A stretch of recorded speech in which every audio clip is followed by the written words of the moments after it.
It's Monday night, it's raining.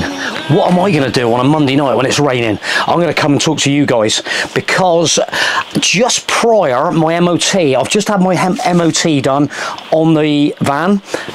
When was that? Last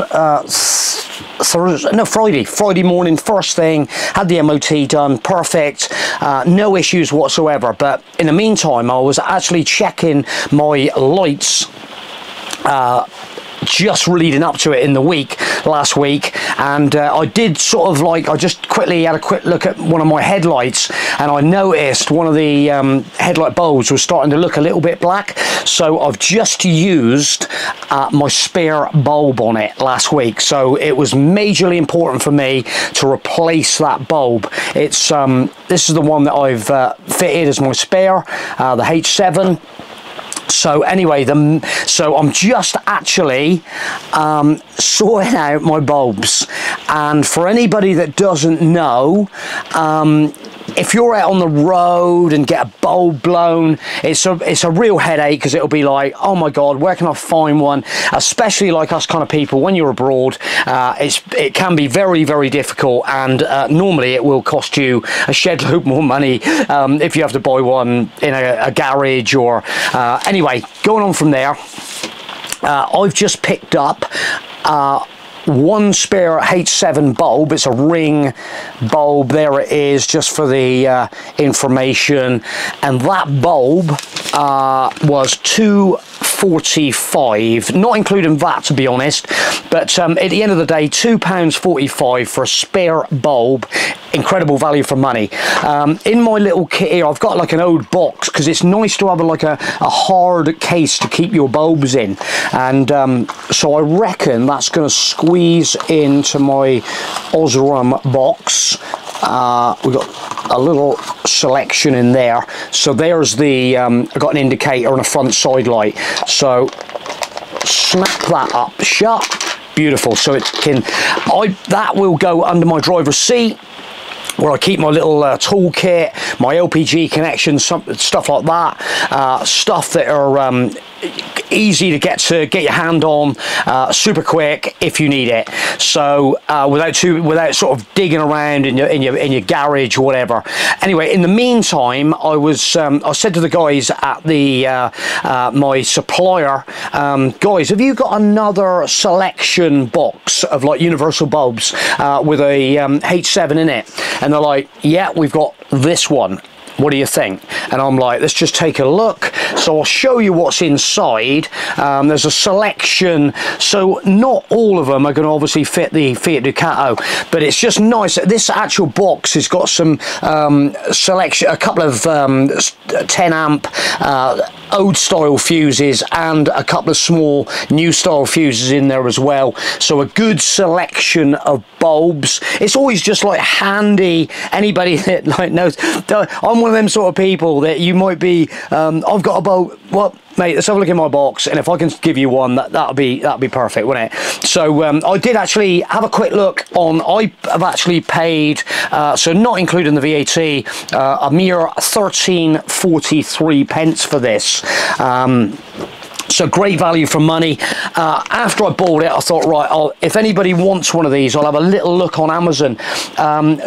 Look up, if you're looking in the market for a little bulb selection you want to keep under your seat, it's kind of like worth that just for the H7, to be honest, in the little box. It's just a Ring Automotive. Go on Amazon, chuck in universal 12 volt auto bulb kit, and you will see the selection on there. And let's just have a look. The price of that little kit on Amazon is $15.99. There's another one with a H7 in it for another nice little kit for $14.89.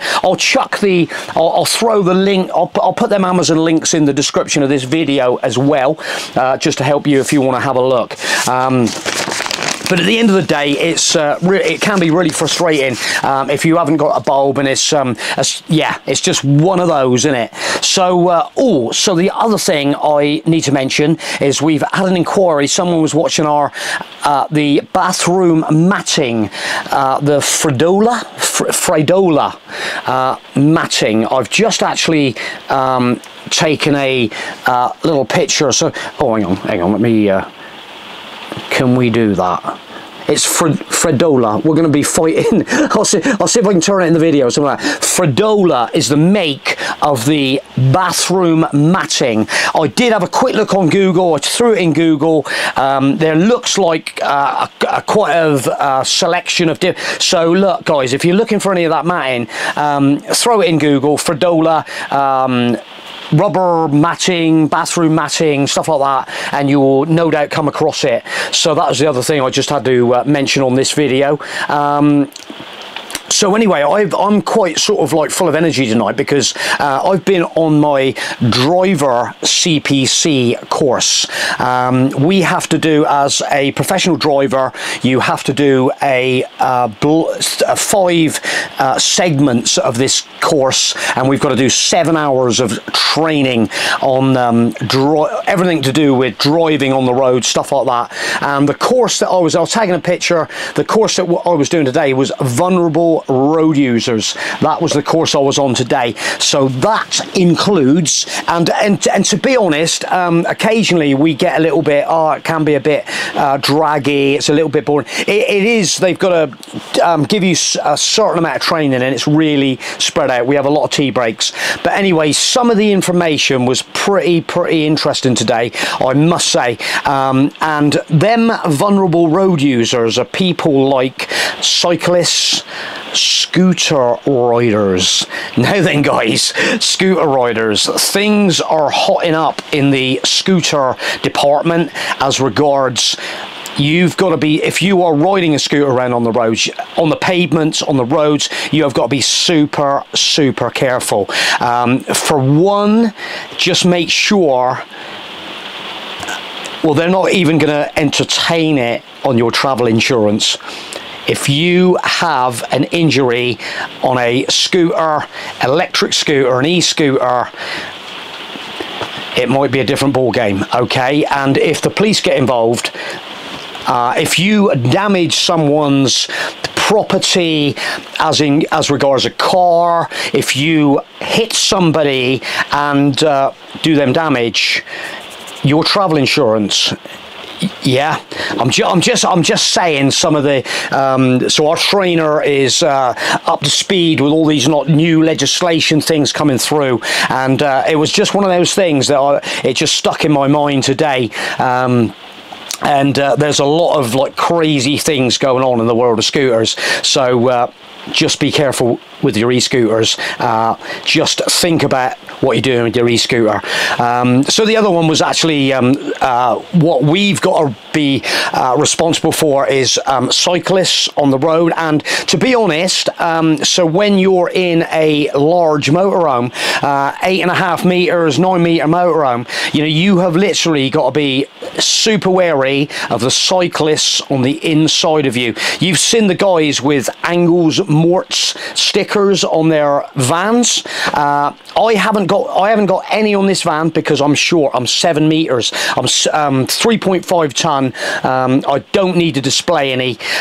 It's my vision, but I'm just saying, just watch for the cyclists. Again, you don't want to be carving any cyclists up, especially when you're abroad, because if they think it's your fault, on go the handcuffs and you go to jail. And you don't have to put, I don't think it's pay £100 and get out of jail. So that was the other thing. Obviously, living down where we live, we do get a lot of like people on horseback, and we, you know, to be honest, some of these things are just like real common sense issues. People riding horse, you know, you're just like, you know, if you've got an engine running, turn your engine off, stuff like that, and don't try and squeeze by. They show us these crazy things that have happened out on the road, and it is just like, why would you do that. So it's just being a little bit sort of like careful out on the roads with bigger vehicles. I just mentioned the fact that I have that camera now facing backwards on this vehicle, and it is so crystal clear. It's great to see who's behind you, and we can run it. Basically, you can keep it on all the time, so you can see exactly what's behind you, not just reversing. It's just like really good to see if you've got a car hot on your tail. Is it? And some of them, you know what they're like. They just sit right behind you, and sometimes it's like, have I got a car? And so with the camera, you can see exactly what's going on. You can actually read it's that clear. You can see the number plate. We're running on this system now. We've got a forward facing camera as well, just which as soon as we start running with it, it's taking video of the forward, so that gives you good protection, the front of your vehicle, people crossing the road, stuff like that. It just, you get some crazy things going on. But anyway, I don't think I'm going to babble on too much more. It was just one of them sort of good like refreshment things. Well, one last thing before I go. Can he stop the video here? I don't really know. But the other thing they were showing us was vision. People walking on the side of the road in black with slightly fluorescent clothing on, full fluorescent clothing. If you are doing anything on the side of the road, guys, make sure you've got a high-vis waistcoat, and basically these bulbs, look, for continental travel are absolutely essential. You know, they're not gonna, you need to, you've got a bulb out, you change it, get it sorted. Oh, the other one I'm going to tag in this, I'll tag it on the next video if you want to know how to change your headlight bulb and bulbs up the front. We did one on the, I'll tag in that video, and how to change your H7 headlight bulb, and it's easy. Take them bolts out. I'm absolutely, you know, if you watch my videos, you know how long I've been beating on around unscrewing the two Torx. Make sure they're lubricated, because it's so much easier. Just take the lamp out, undo the connection, remove the lamp, and you can slot your bulb in. It's easy. But if them bolts are tight, it's not so easy, and changing the bulb in the location where they're located, it is super not easy.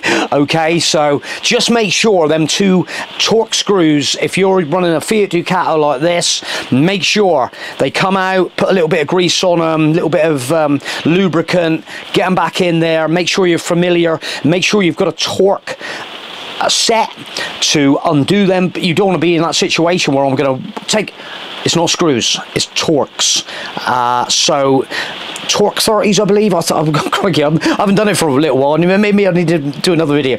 But make sure you've got a little set of Torx, and you can buzz them out easy, undo the connection, headlight butt, undo the rubber cap, replace your bulb, back in. Literally, it takes minutes to do that.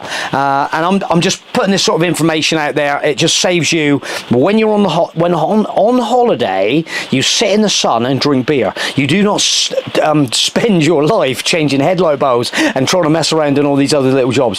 So I'm going to end the video there, guys. Thanks for watching this video. Hope you've found it informative. Give us a comment. We don't get enough comments, so send us a comment. What do you think of this video? Give us a thumbs up, and appreciate you watching, and I will probably catch you midweek with some other babble.